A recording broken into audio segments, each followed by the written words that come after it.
BJP महिला मोर्चा के राष्ट्रीय पदाधिकारियों की बैठक मोर्चा की राष्ट्रीय महासचिव इंदु गोस्वामी के नेतृत्व में हुई। इस बैठक में कुपोषण के खिलाफ एक विशेष अभियान चलाने व हैंडलूम के प्रयोग को बढ़ावा देने के लिए विभिन्न कार्यक्रमों का आयोजन करने के बारे में बातचीत हुई। बैठक के बाद इंदु गोस्वामी ने पत्रकारों से बातचीत में कहा कि 22 अगस्त को महिला मोर्चा कोरोना फ्रंट वॉरियर के तौर पर काम करने वाली महिलाओं को सम्मानित करेगी। उन्होंने कहा, हमारे बीच में मंच पर उपस्थित है माननीय सांसद और राष्ट्रीय महामंत्री महिला मोर्चा इंदु गोस्वामी जी। उनकी बाईं तरफ दीप्ति रावत जी और दाईं तरफ सुखप्रीत कौर जी।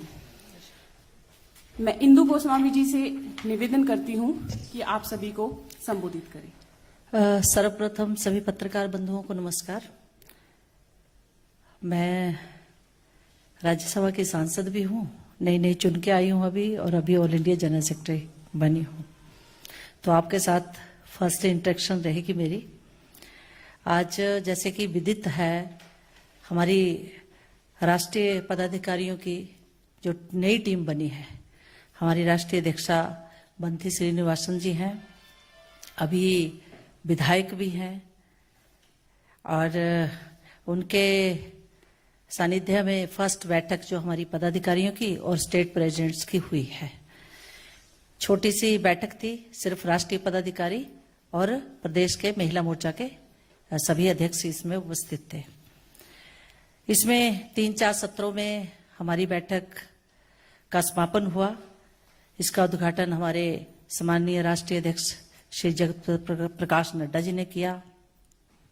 उन्होंने महिला मोर्चा को उनकी आने वाले समय में क्या भूमिका रहेगी, महिला मोर्चा के रूप में, भारतीय जनता पार्टी के कार्यकर्ता के रूप में किस तरह से आगे के हमारे आने वाले प्रोग्राम होंगे, और किस तरह हम केंद्र सरकार की नीतियों को, जहां जहां प्रदेशों में हमारी सरकारें हैं, उनके जो कार्यक्रम है, नीतियां हैं, निर्णय हैं, और साथ में हमारे देश के प्रधानमंत्री द्वारा महिलाओं से संबंधित जो विशेष रूप से योजनाएं चलाई हैं, उनको किस तरीके से हमने आगे ग्रास रूट पे लेके जाना है, और किस तरीके से हमने भारतीय जनता पार्टी की मुख्य धारा में देश की अधिक से अधिक महिलाओं को अपनी विचारधारा के साथ जोड़ना है, उस पर राष्ट्रीय अध्यक्ष जी का मार्गदर्शन हम लोगों को मिला।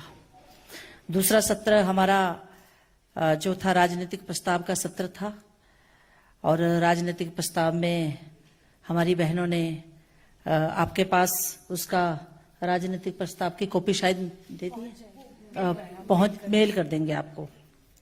तो राजनीतिक प्रस्ताव था।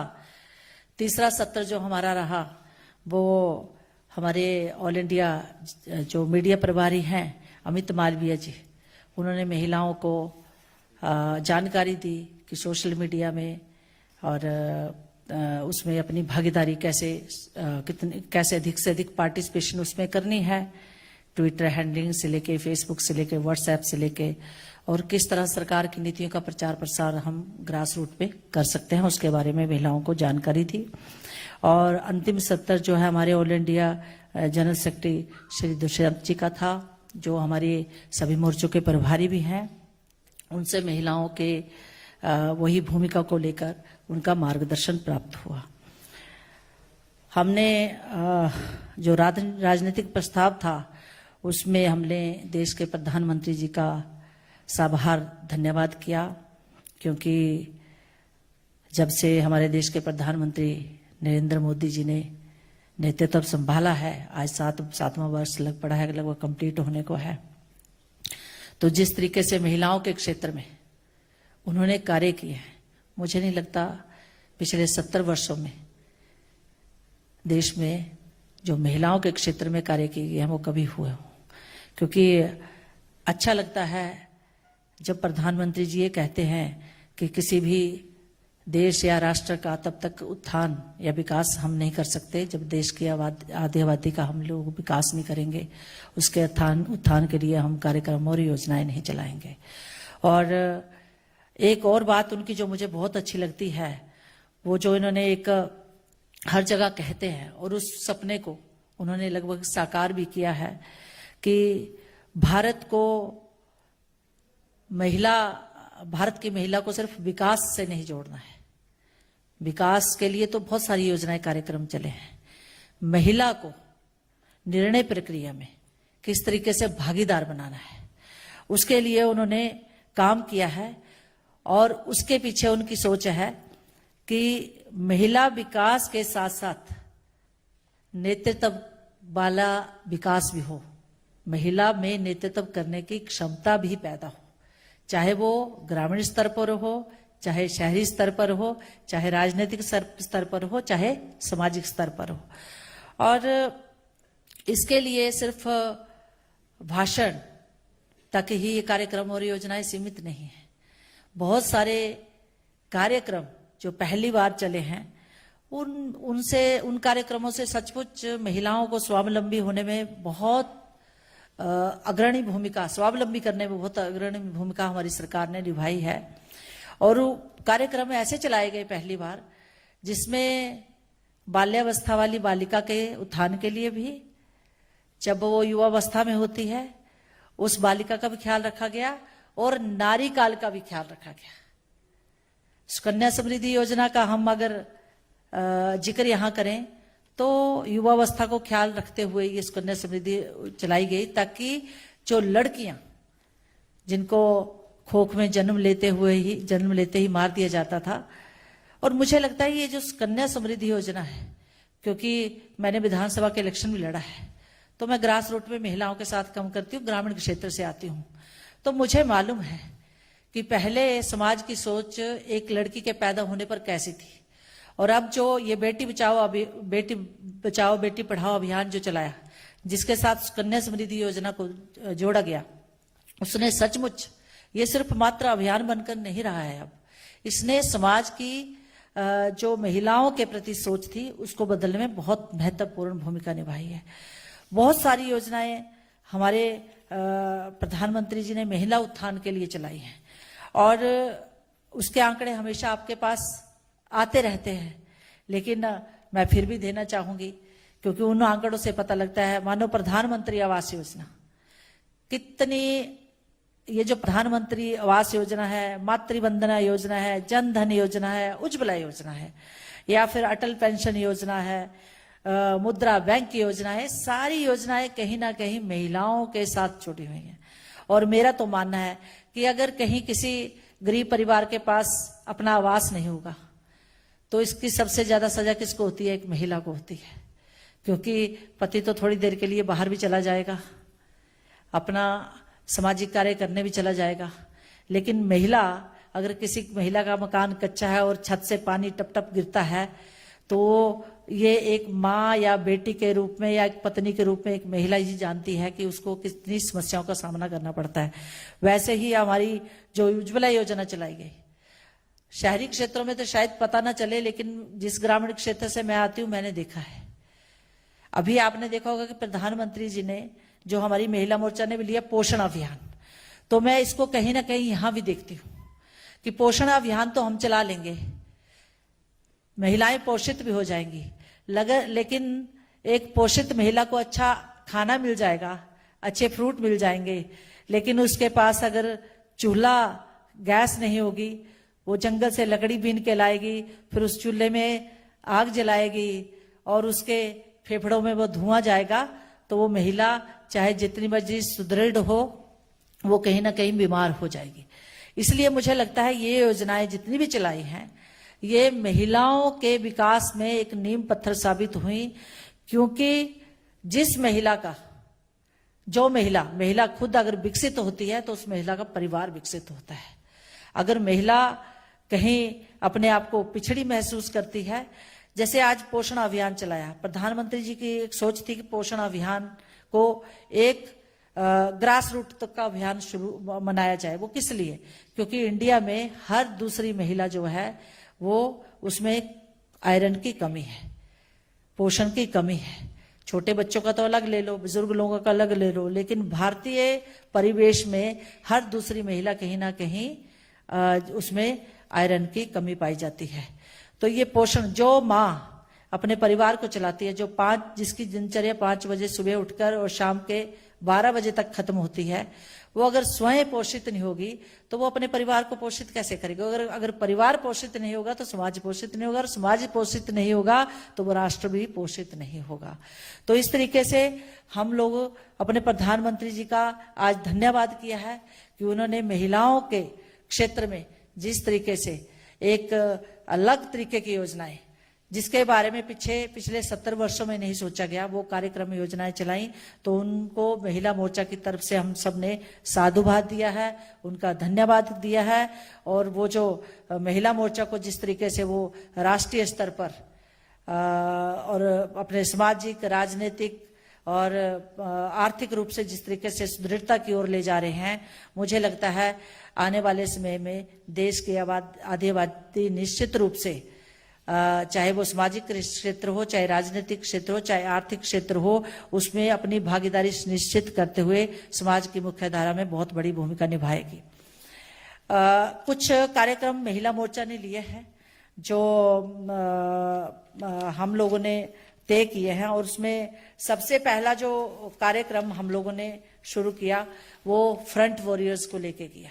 जो फ्रंट कोरोना वॉरियर्स जो महिलाएं रही हैं, क्योंकि आपको पता है इस संकट काल में अगर सबसे ज्यादा फ्रंट वॉरियर्स के रूप में, फ्रंट लाइन वर्कर्स के रूप में, चाहे वो आशा वर्कर्स हो, आंगनबाड़ी वर्कर्स हो, चाहे नर्सिज हों, चाहे डॉक्टर्स हों, चाहे पुलिस और डिपार्टमेंट में, सब डिपार्टमेंट में काम करने वाली महिलाएं हों, और मेरा मानना है ग्रामीण क्षेत्रों में तो जहां हेल्थ सर्विसेज आपकी पुअर है, वहां पे सबसे ज्यादा काम अगर किसी ने किया है तो आशा वर्कर्स और आंगनबाड़ी वर्कर्स ने किया है। तो ये फ्रंट वॉरियर्स को महिला मोर्चा जो है सम्मानित करेगा। 22 अगस्त को जब हमारा रक्षाबंधन का दिवस होगा, पूरे ऑल इंडिया लेवल पर हर प्रदेश में महिला मोर्चा जो है इन फ्रंट वॉरियर्स को हम लोग उनको सम्मानित करने वाले हैं। दूसरा कार्यक्रम हम लोगों ने लिया है पोषण अभियान, जो मैंने पहले ही कहा, जिसमें हमारी भारत सरकार ने 9,046 करोड़ रुपए का बजट जो है वो शुरुआती रूप में दिया है। और मैंने इसके बारे में पहले ही आपको विस्तृत में बता दिया कि इसके पीछे हमारे प्रधानमंत्री की सोच क्या है, क्योंकि जो पहली जो आपको जीवन में पाठ पढ़ाती है, आगे जीवन में अपने परिवार को, अपने बच्चों को विकसित करने के लिए जो सबसे बड़ी एक टीचर होती है वो माँ होती है। और महिलाएं जो कि समाज में, सामाजिक फ्रंट पर, पारिवारिक फ्रंट पर और प्रोफेशनल फ्रंट पर आज महत्वपूर्ण भूमिका निभा रही हैं। अगर वो कहीं उनके पोषण की उनके शरीर में कमी पाई जाती है तो वे अपने सुचारू रूप से काम नहीं कर पाती हैं। तो इस पोषण अभियान में बूढ़े, बच्चे और महिलाएं विशेष रूप से शामिल की गई हैं। इसको जन जन तक पहुंचाना, इसके लिए महिला मोर्चा जो है एक अभियान की शुरुआत करेगा, और इसको प्रदेश स्तर से लेकर राष्ट्रीय स्तर तक इस अभियान को हम ग्रास रूट तक लेके जाएंगे। इसमें हम आंगनबाड़ी वर्कर्स, आशा वर्कर्स, पंचायत प्रतिनिधियों के साथ वहां के लोकल जो प्रशासनिक अधिकारी हैं, बीडीओज वगैरह, महिला मंडल, सेल्फ हेल्प ग्रुप्स, इन सब को साथ लेकर हम इस कार्यक्रम को चलाएंगे, जो कि प्रधानमंत्री का सपना है कि 2022 तक कुपोषण मुक्त भारत हो। उसको साकार करने के लिए भारतीय जनता पार्टी महिला मोर्चा बहुत बड़ी भूमिका निभाने वाली है, और हमें पूरी आशा है कि महिला मोर्चा इसको जन जन तक लेके जाएगा, और इस कार्यक्रम को हम लोग इसको 2022 तक हम भारत को कुपोषण मुक्त करेंगे। और तीसरा कार्यक्रम जो महिला मोर्चा ने लिया है वो आपको पता है कि हम 75वीं वर्षगांठ, 75th एनिवर्सरी हम इंडिपेंडेंस की मनाने जा रहे हैं। उसके लिए हम एक कार्यक्रम जो है, जो ऑलरेडी प्रधानमंत्री जी ने 15 अगस्त को लाल किले से जिसकी लॉन्च कर दिया था इस कार्यक्रम को, और इस कार्यक्रम को हम लोगों को 15 अगस्त 2022 से लेकर 15 अगस्त 2023 तक चलाना है। लेकिन हमने ऑलरेडी 15 अगस्त 2022 से पहले ही 75 सप्ताह, 75 वीक्स अर्लियर हम लोगों ने इस कार्यक्रम को चला दिया है। इस कार्यक्रम को 12 मार्च को लॉन्च किया गया था, गुजरात में लॉन्च किया गया था। और गुजरात में लॉन्च करने के पीछे इसका जो गुजरात में लॉन्च किया था, लाल किले से नहीं, गुजरात में लॉन्च किया गया था। और इसके पीछे एक विशेष कारण था। विशेष कारण था, आपको पता है कि 12 मार्च 1930 को राष्ट्रपति महात्मा गांधी जी ने सत्याग्रह आंदोलन की शुरुआत की थी और 2020 में 91 इयर्स पूरा होने पर प्रधानमंत्री जी ने साबरमती आश्रम से अमृत महोत्सव की शुरुआत की और अहमदाबाद से लेकर आपका साबरमती आश्रम तक, आपको पता है, पदयात्रा का संचालन किया गया। बहुत सारे लोगों ने, बहुत सारे बुद्धिजीवियों ने, समाज के में अग्रणी भूमिका निभाने वाले लोगों ने इसमें भाग लिया था।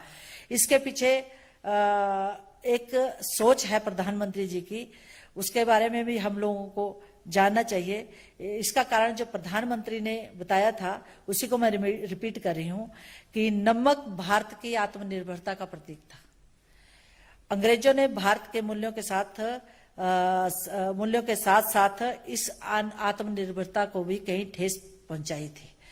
तो ये जो अमृत महोत्सव हम 12 मार्च से शुरू किया गया, इसके पीछे एक सोच है कि हमारा भारतवर्ष जो फिर आत्मनिर्भर बने, हम लोगों में नेशनल, अपने राष्ट्र के प्रति जो है वो प्यार की भावना जाके हम पैट्रियोटिक हों और साथ ही साथ आत्मनिर्भर भारत का जो हमारा सपना है उसको साकार करने की दिशा में हम लोग बढ़ें।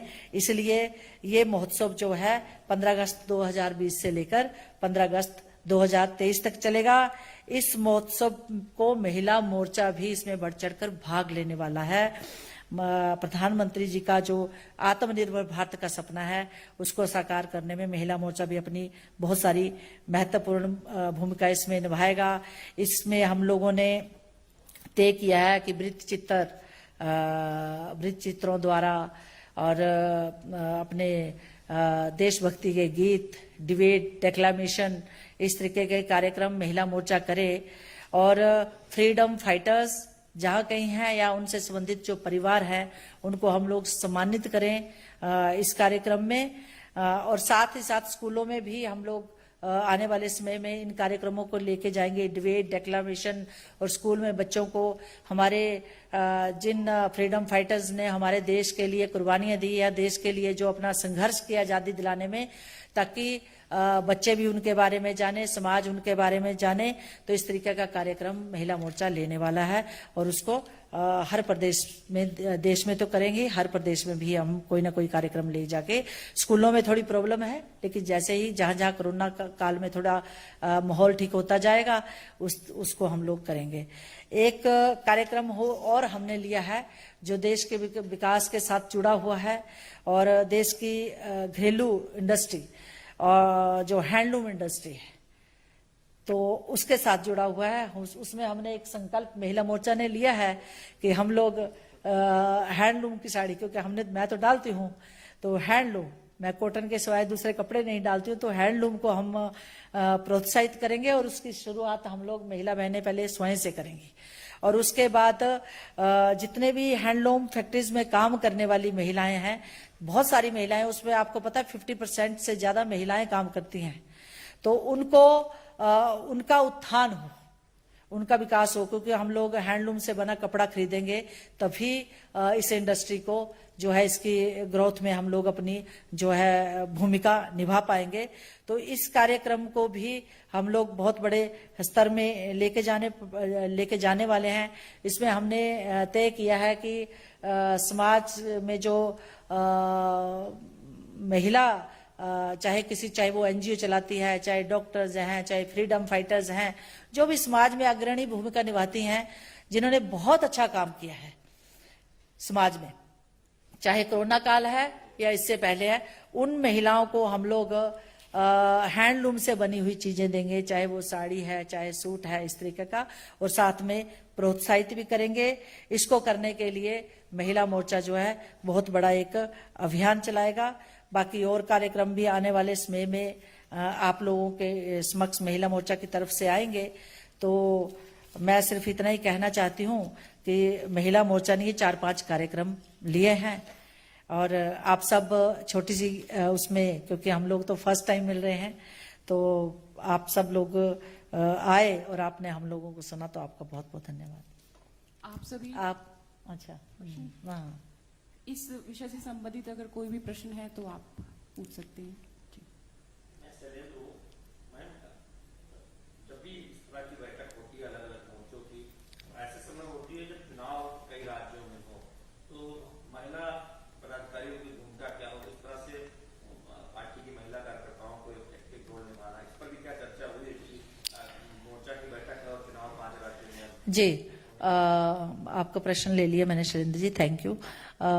इसमें बहुत विस्तृत चर्चा हुई। मैंने पहले ही बताया कि आपको पता होगा कि वैसे तो इस विषय में चर्चा की कि महिला मोर्चा खास करके भारतीय जनता पार्टी महिला मोर्चा सिर्फ चुनावों के दौरान अपनी भूमिका नहीं निभाता है।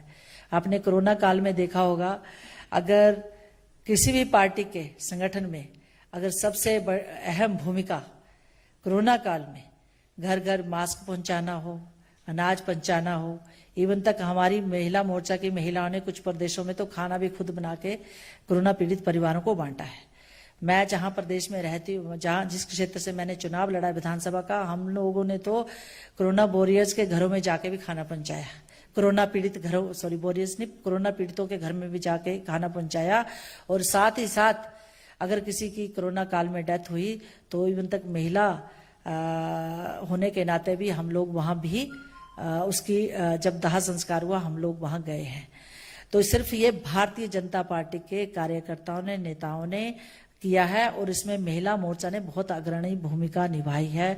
जब देश में मास्क की बहुत ज्यादा कमी थी, जब एकदम भयावह स्थिति त्रासदी ये आ गई थी, तो मुझे लगता है एक महिला मोर्चा भारतीय जनता पार्टी का था जिसने आगे बढ़कर प्रदेश और देश में मास्क बांटे। सबसे पहले घरों में कपड़े से मास्क बनाए, क्योंकि तब आपके पास सर्जिकल मास्क या मेडिकेटेड मास्क नहीं थे। तो मुझे लगता है कि समाज को बचाने में महिला मोर्चा ने बहुत महत्वपूर्ण, महिला मोर्चा सिर्फ हमारा भारतीय जनता पार्टी का महिला मोर्चा सिर्फ चुनावों में अपनी भूमिका नहीं निभाता है। हम लोग जो हैं हमेशा अपनी भूमिका निभाने में तत्पर रहते हैं। जब भी परिवार, समाज को हमारी जरूरत पड़ी है, भारतीय जनता पार्टी महिला मोर्चा ने बहुत अग्रणी भूमिका निभाई है। और शैलेंद्र जी, आने वाले टाइम में भी महिला मोर्चा बहुत महत्वपूर्ण भूमिका निभाएगा। मुझे खुशी है कि इस बार जो हमारी नेशनल स्तर पर टीम बनी है बहुत एक्टिव और इफेक्टिव टीम बनी है। हमारी राष्ट्रीय अध्यक्षा बहुत सक्षम है, उनके साथ पूरी टीम जो है उसका अपनी फील्ड में एक बहुत महत्वपूर्ण स्थान रहा है। और मुझे लगता है महिला मोर्चा की ये टीम जो है वो जो पिछली अध्यक्षाओं ने काम किया है उसको भी आगे ले जाते हुए बहुत अच्छे से महिला मोर्चा जो है अपने प्रधानमंत्री श्री नरेंद्र मोदी जी के नेतृत्व में जो देश के विकास में काम हो रहे हैं उनको आगे ले जाने में बहुत महत्वपूर्ण भूमिका निभाएंगे।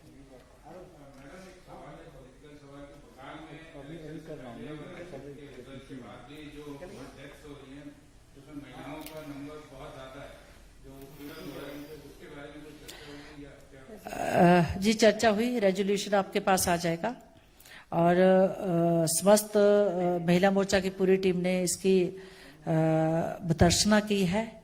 और समय आने पर हम लोगों ने इससे संबंधित जो है महिला मोर्चा कुछ आंदोलन करने के हम लोग मूड में हैं। उसके लिए हम रूपरेखा भी बैठ के बनाने वाले हैं।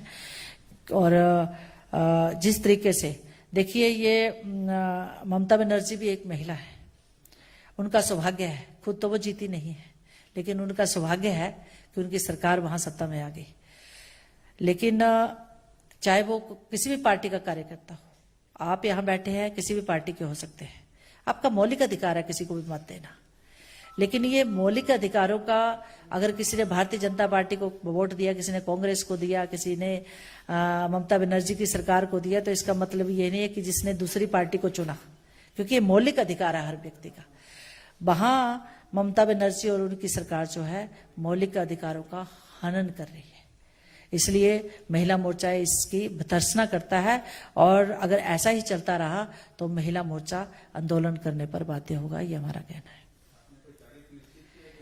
नहीं, अभी नहीं किया। हम लोग जो, क्योंकि जनरल हमारी मीटिंग थी, उसके बाद जब हम लोग बैठेंगे पदाधिकारी अलग से, तब हम तय करेंगे इस विषय में आगे क्या करना है। मेरा ये है कि जिस तरह से अभी देश में धर्मांतरण का मसला चल रहा है और महिलाएं को सबसे ज्यादा जो वल्नरेबल हैं वो महिलाएं हैं, इसको लेकर के क्या क्या कहें? नहीं, आपको पता होगा कि हमारे गृह मंत्री जी ने, हमारे प्रधानमंत्री जी ने इस पे बहुत बड़ा संज्ञान लिया है और काफी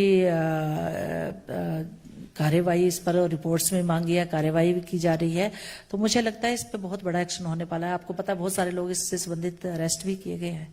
बहुत बड़ा एक तंत्र है जिसके बारे में जानकारी इकट्ठी की जा रही है और जब जानकारी इकट्ठी होगी तो मुझे लगता है इस पर एक्शन भी लिया जाएगा समय आने पर। आप सभी का बहुत बहुत बहुत बहुत धन्यवाद। नमस्कार सबको।